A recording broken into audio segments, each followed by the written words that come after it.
On a hot July day in 1919, a 17-year-old boy floated into forbidden waters and never came back out alive. What followed turned a segregated city into a battlefield. July 27, 1919. The lake was supposed to be a place of peace, but that day, it turned red. 17-year-old Eugene Williams floated too far, not into deep water, into white territory. A rock struck his head. He drowned. And the city of Chicago exploded. Chicago, 1919. The city pulsed with energy, its streets alive with the promise of opportunity and the tension of change. In the heart of this urban sprawl, a dramatic transformation was underway, one that would shape the city's future and ignite a summer of unrest.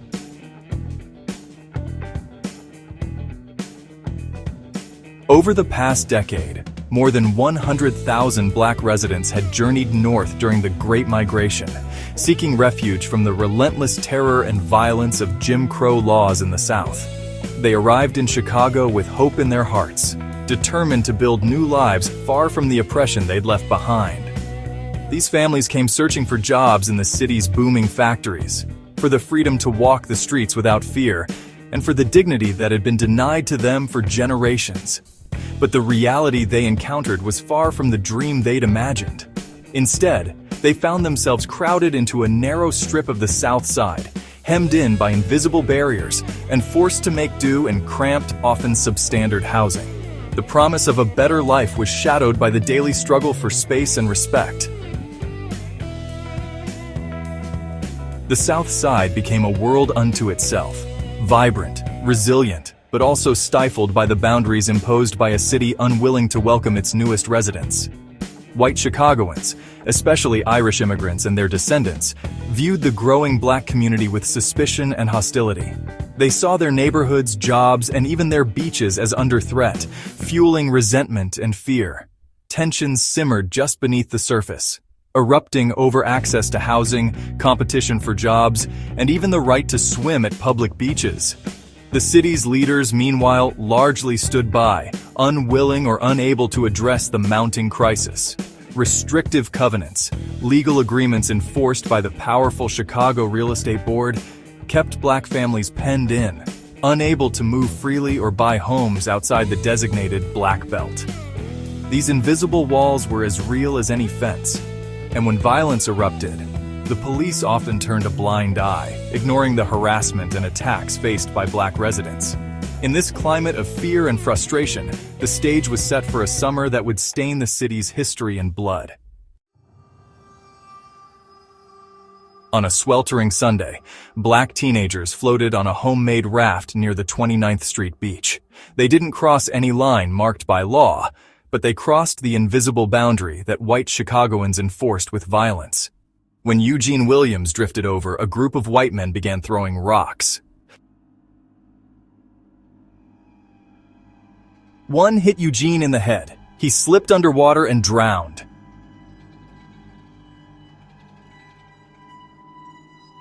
Black witnesses pointed out the attacker, but the police refused to arrest him. Instead, they arrested a Black man nearby. That injustice was the match. The firestorm began.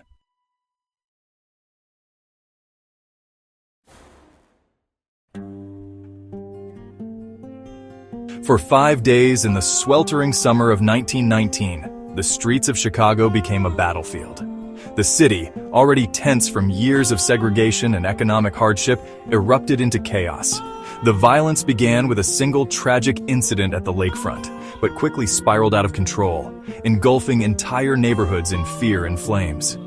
White mobs, often led by off-duty police officers and World War I veterans, stormed Black neighborhoods with a terrifying sense of purpose, fueled by hatred and a desire to maintain the old order. They broke into homes, dragged families into the streets, looted Black-owned businesses, and set fire to everything in their path. The violence was relentless, and the destruction seemed endless. Entire blocks were reduced to ashes as the fires raged through the night, leaving nothing but charred remains where vibrant communities once stood. But Black Chicago did not surrender. In the face of terror, they found courage. Black World War I veterans, just back from fighting for democracy abroad, took up arms to defend their families and neighbors. They organized, strategized, and stood their ground, determined not to let their community be destroyed without a fight. Block by block, they pushed back against the mobs, forming barricades and defensive lines to protect their homes and loved ones. The violence was raw, shattering any illusion of safety or peace in the city. It was brutal, leaving deep scars, physical and emotional, on everyone who lived through it. 38 people were killed, 23 of them black. More than 500 were injured. Their lives forever changed by the violence that swept through their streets. Thousands were left homeless, wandering through the ruins of what used to be their homes, searching for loved ones and a sense of normalcy.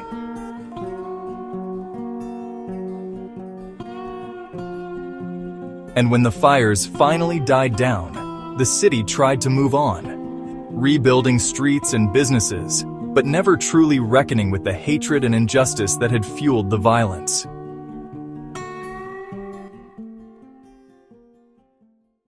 He was 17. He liked to swim. He had a mother. He had a life. And his name should be remembered. Eugene didn't plan to be a martyr, but his death revealed a city fractured by racism, soaked in hypocrisy, and teetering on the edge of civil war. Mayor William Hale Thompson tried to avoid accountability. He blamed outside agitators. The press softened its headlines. The police department denied its role. But the black press told the truth. The Chicago Defender called it what it was: a riot against the rise of black people, an attempt to beat back their presence with fire and fear. A commission was formed to study the causes and found that systemic racism, segregation, and police bias were at the core. But no real change followed. You won't find Eugene Williams' name in most textbooks. The Chicago Race Riot has been silenced in classrooms, but its legacy shaped housing, policing, and race relations for generations.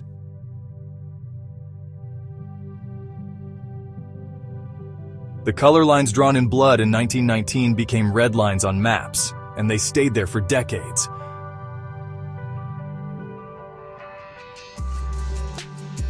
This wasn't just a moment. It was a message. Black freedom would be resisted, violently, even in the so-called promised land of the North. And yet, the community survived, organized, fought for justice, and told its story, even when no one wanted to hear it. History doesn't burn away. It lives in the voices we almost lost, survivors who saw the violence firsthand, black families who wrote desperate letters, begging for justice, in the words they left behind, and in the headlines that tried to erase them. In the courage of journalists like Ida B. Wells, who told the truth when others stayed silent.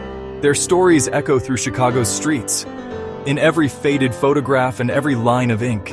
If you listen closely, you can still hear them. The forgotten voices of 1919, calling for justice and for memory. After the violence, city officials and major newspapers like the Tribune downplayed the 1919 riot, framing it as isolated unrest to protect Chicago's image. Headlines blurred the truth, and official reports shifted blame away from systemic issues. In the years that followed, history books often skipped over the events of 1919 entirely, leaving generations unaware of what truly happened.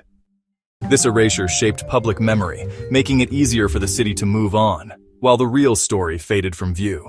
The story of Chicago's Red Summer didn't end in 1919. Its legacy is deeply woven into the city's identity, shaping the lives of generations that followed. The violence and unrest of that summer left scars, some visible, some hidden, that still mark Chicago today. What happened in 1919 was not just a single event, but the start of a pattern that would influence the city for decades. The echoes of that summer still shape Chicago. The boundaries drawn in fear and anger a century ago have become invisible lines dividing neighborhoods, schools, and opportunities. As the city has grown and changed, these lines remain, influencing where people live, work, and raise families. Redlining, the systematic denial of mortgages and opportunities to black neighborhoods, followed the same lines, drawn by fear and violence. These policies, enforced by banks and the government, made it nearly impossible for black families to build wealth or move into better neighborhoods. The effects of redlining are still felt today, as entire communities continue to struggle with the consequences of decisions made long before they were born. Segregated schools, unequal policing, and a lack of investment in certain neighborhoods are not just relics of the past. They are the reality for many Chicagoans. Schools serving black and brown children often receive fewer resources, and the presence of law enforcement can feel more like surveillance than protection. Deep economic divides still mark Chicago's landscape. In some neighborhoods, gleaming new developments rise beside boarded-up buildings, a stark reminder of unequal investment. The wealth gap between communities is not accidental. It's the result of decades of policy and prejudice. These are not accidents of history. They are the direct descendants of that summer, when the city chose to bury its wounds instead of healing them. The choices made after the Red Summer, to ignore, to forget, to move on without justice, have shaped Chicago's identity in ways both seen and unseen. Yet, across Chicago, people are working to break these cycles. Community leaders, teachers, and neighbors come together to build bridges, tell the stories that were once silenced, and demand a more just future for all. Today, the legacy of 1919 lingers in the places we live, the schools we attend, and the opportunities we are given. The neighborhoods once marked as undesirable still face challenges, but they are also places of resilience, culture, and hope. The justice we seek is not just about righting past wrongs, it's about building a city where everyone can thrive. The faces of today's Chicagoans reflect both the pain of the past and the promise of the future. But history does not have to remain hidden. By uncovering the stories of those who came before us, we can better understand the forces that shape our lives today. We can learn from the mistakes of the past and choose a different path forward. We can confront these uncomfortable truths, and in doing so, change the story for the next generation. Facing the pain of the past isn't easy, but it's necessary if we want to build a more just and equitable city. The future of Chicago depends on our willingness to remember, to reckon, and to act. Will we allow the past to stay buried, or will we finally face it together? The choice is ours. Don't forget to subscribe and push that like button.